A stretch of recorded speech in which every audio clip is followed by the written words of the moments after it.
So, good evening, friends. Welcome to in our Suvarna Match 2024-2025 of Ayurveda Reality Channel. Okay, तो आज का हमारा topic है, हमने आज का हमारा सब्जेक्ट है रचना शरीर गर्भ शरीर पार्ट 2. Okay, part 2. बाकी आप सभी को पता है कि हमें कवर क्या क्या करना है. इस चैप्टर में टॉपिक्स सारे टॉपिक्स आपको मेरे स्क्रीन के सामने दिख रहे होंगे. उनके टॉपिक कवर करने का है और हमने इसमें से आधे टॉपिक्स कवर कर चुका है. आज हम कवर करेंगे गर्भोत्पत्ति सामग्री से. ठीक है, चलो अब आपको मेरे स्क्रीन साइड में दिख रहे होंगे. ठीक है, सो गर्भोत्पत्ति सामग्री. ओके, जिसमें श्लोक है, ये श्लोक याद कर लो. कौन सा? ध्रुवम चतुर्ना सान्निध्यार्भ स्याधिपूर्वक ऋतुक्षेत्रम्बु बीजानां सामग्र यांतपुरो यथा. शरीर स्थान 2/33 का ये श्लोक है. ठीक है, आचार्य सुश्रुत ने इस श्लोक में गर्भ तथा बीज से अंकुर उत्पन्न होने के लिए सामग्री आवश्यक होती है, उनका वर्णन किया गया है. बराबर है. ठीक है, जैसे बीज अंकुर के बिना खेत में हम खेती नहीं कर सकते, वैसे ही इन सामग्री के बिना जो एम्ब्रियो है उसको वो प्रॉपर डेवलप नहीं हो सकता है. ठीक है, चलो पहली सामग्री होती है ऋतु, मेन सीजन. ऋतु अर्थात गर्भधारण के लिए योग्य काल. इसे ऋतुकाल भी कहा जाता है. ऋतुकाल 12 दिन का होता है. ऋतुकाल में गिनती रजस्राव के 14 दिन से करनी होती है. ओके, रजस्राव के 14 दिन से इस ऋतुकाल की गिनती करनी होती है. ठीक है, उपरोक्त संदर्भ में ऐसा प्रतीत होता है कि ऋतुकाल ये प्रत्यक्ष रजस्रवन से संबंधित है.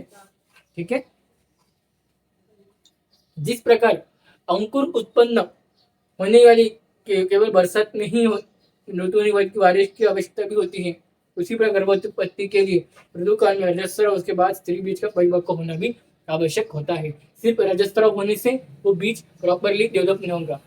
कि वो बीज को प्रॉपरली रजस्राव होने के बाद प्रॉपरली उसको एक इन्वायरमेंट मिलना ही चाहिए, तभी जाके वो डेवलपमेंट हो पाएगा प्रॉपरली. ओके, क्षेत्र. अब हम बात करते हैं क्षेत्र की. ठीक है,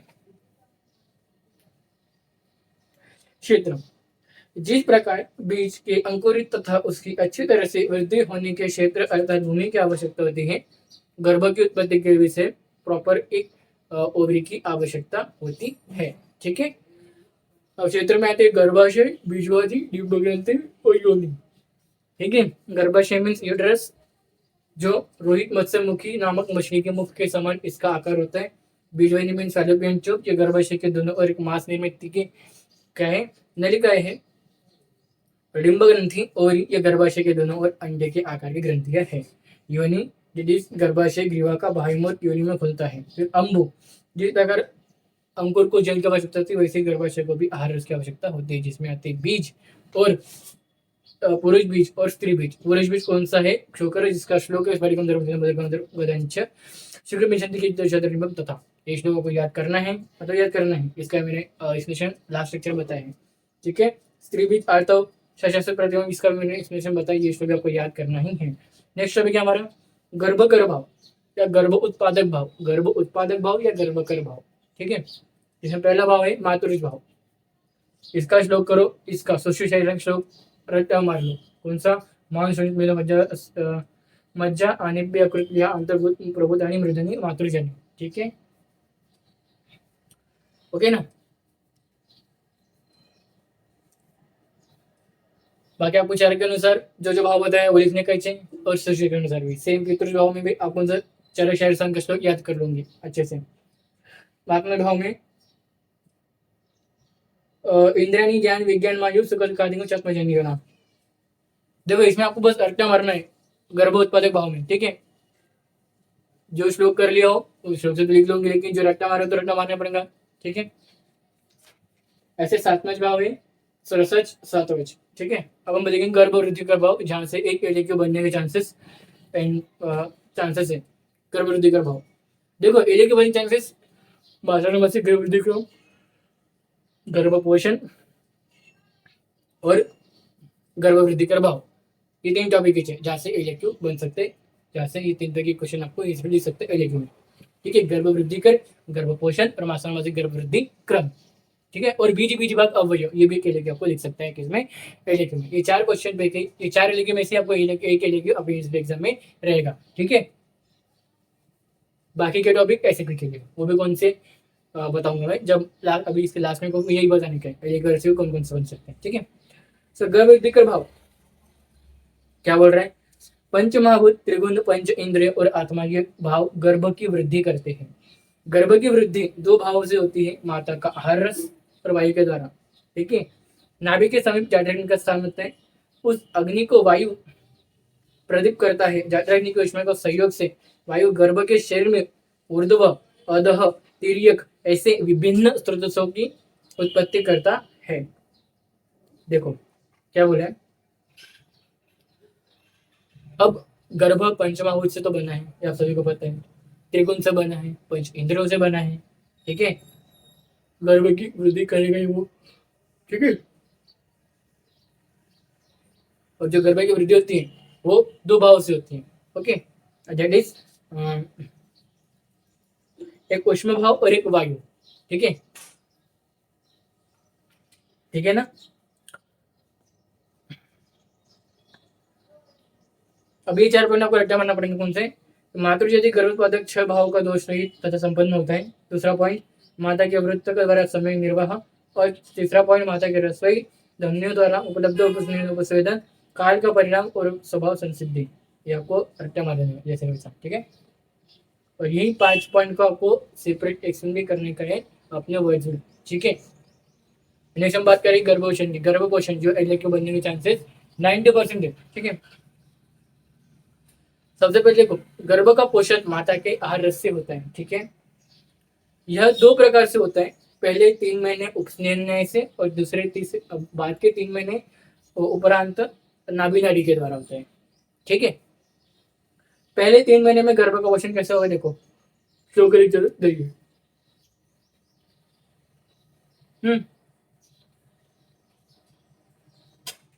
प्रथम 3 माह में आरंभ काल में जो गर्भ होता है वो कलल स्वरूप होता है। ठीक है, उसके अंग प्रत्यंग पूरी तरह से निर्मित नहीं होते हैं।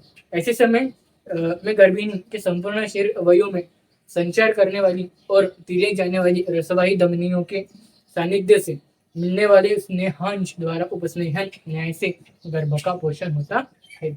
उसके लिए एक उदाहरण दिया गया है, जैसे पानी के तालाब के किनारे पर स्थित वृक्ष अप्रत्यक्ष रूप से जल प्राप्त करते हैं, उसे जीवित रखते हैं और उपस्नेहन न्याय से गर्भ का पोषण करते हैं।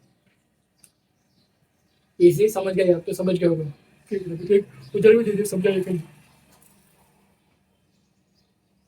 फिर तीसरे महीने से गर्भ पोषण था, बाद के 3 महीने में कौन सा गर्भ पोषण किससे होगा।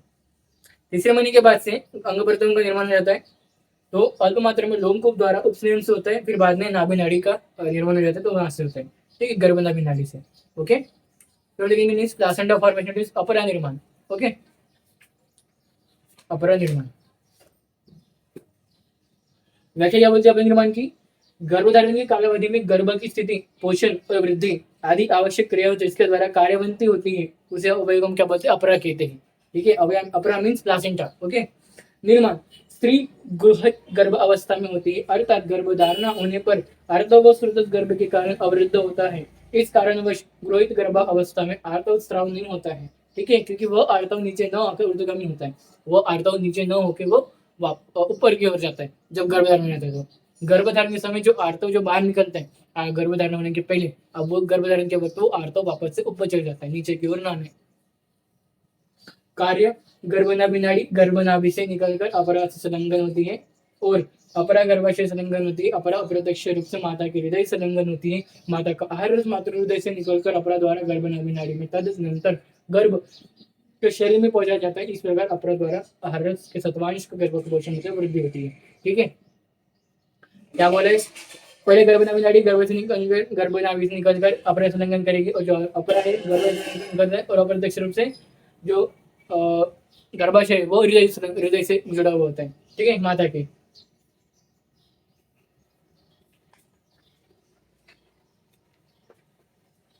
नेक्स्ट है नाभि नाड़ी निर्माण, that is umbilical cord formation. ठीक है,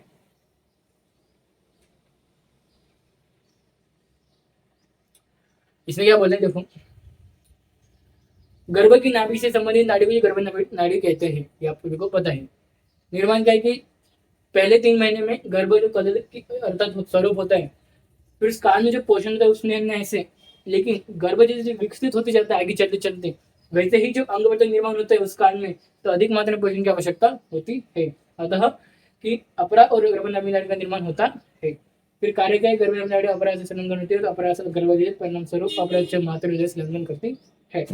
अब यहाँ पे अवय अंगवर्तन उत्पत्ति MCQ point of MCQ topic आपको बस क्या क्या पढ़ने का है, लेबर किसी उत्पत्ति हुई है, प्रपोज किससे हुई है, उन लोगों की किससे हुई है, अंतर्भूत बस किससे हुई है। ठीक है, ये आप खुद पढ़ सकते हो, यहाँ पे आपको रखते मारने आपके। ठीक है, श्लोक करने की जरूरत नहीं, किसी के भी श्लोक आपको करने की जरूरत नहीं है, आपको बस किसकी किसी उत्पत्ति वो आपको रखना मारना है। ओके, इस टॉपिक में, और ये टॉपिक स्पेशल एमसीक्यू के लिए है। और हमें उत्पत्ति क्रम करने की जरूरत नहीं है, गर्भ विकृति करना, यम बहुपत्य दो, ये भी आने के चांसेस बहुत कम है, ये आपको पूछा नहीं जाता है, लेकिन आप बस इसको ऊपर ऊपर से पढ़ेंगे, टॉपिक को ऊपर ऊपर से एक बार देखना है। ठीक है, ये टॉपिक को मैं समझाऊंगा, ये मैं स्किप कर रहा हूँ टॉपिक, क्योंकि ये टॉपिक आपको पूछा जाता नहीं यूनिवर्सिटी में। ठीक है, तो अभी मैं बताता हूँ कुछ क्वेश्चंस आपको मेरे स्क्रीन दिख रहे होंगे। आप देखो, बहुत इंपॉर्टेंट चैप्टर है, मैंने इस चैप्टर से बस लास्ट टॉपिक छोड़े क्योंकि वहां से कुछ पूछा जाता नहीं है और अभी तक पूछा भी नहीं है। ठीक है, और आगे भी पूछेगा नहीं। ठीक है, ये मेरी गारंटी। ओके, सो देखो 4 एलिक मैंने बताया, एक गर्भ पोषण, गर्भवृद्धि कर भाव, बीज बीज अवयव, मासांश वृद्धि क्रम, ये 4 एलिक्यू फिक्स होते हैं। इसमें से एक एलिक्यू आपको आपके यूनिवर्सिटी एग्जाम में आएगा ही आएगा, ये आप नोट कर लो, लिख लो, आपको मेरे स्क्रीन में दिख रहे होंगे क्वेश्चन। अब ऐसे की बात करूँ तो मैं ऐसे क्यों मैं आपको आर्ता और शुक्र एक साथ पूछ सकता है। ठीक है, एक ऐसे क्यों ऐसा बन सकता है। ओके, और अपरा निर्माण पूछ सकता है। ठीक है, गर्भाकर भाव पूछ सकता है आपको, गर्भकर मीन्स गर्भ उत्पादक भाव, ये 3 ऐसे के मैंने बताया अभी तक के।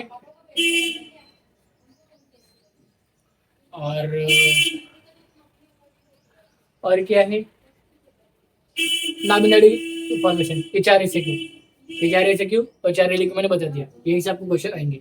ठीक है, और ये 8 क्वेश्चन आपको माइंड में या तो अपने नोटबुक में इसके आंसर्स बना के लिख लो कि कितना लिखने का, कितना पेज लिखने का है, क्या लिखने का है। ठीक है, क्योंकि आप जब रिवाइज करोगे, जब आप पढ़ोगे एग्जाम के टाइम में, जब आप फाइनल टाइम पढ़ोगे तो आपको बस ये नोटबुक करने की जरूरत रहेगी कि इतना इतना लिखने का, इस क्वेश्चन पे ये क्वेश्चन आएगा तो इतना आंसर लिखने का चाहिए, ऐसे क्वेश्चन में इतना आंसर लिखने का चाहिए, ऐसा करके रख लो तो आपको बहुत ईजी जाएगा, आपको फिर बुक टेक्स्ट की जरूरत ही नहीं पड़ेगी उस वक्त। श्लोक, इंपॉर्टेंट श्लोक में डाल दूंगा ग्रुप में, क्वेश्चन की पीडीएफ पे क्वेश्चन की पीडीएफ में डाल देता हूँ और इंपॉर्टेंट श्लोक की पीडीएफ में डाल दूंगा मैं। ठीक है, तो लेक्चर में यहीं पे एंड करता हूँ। ठीक है।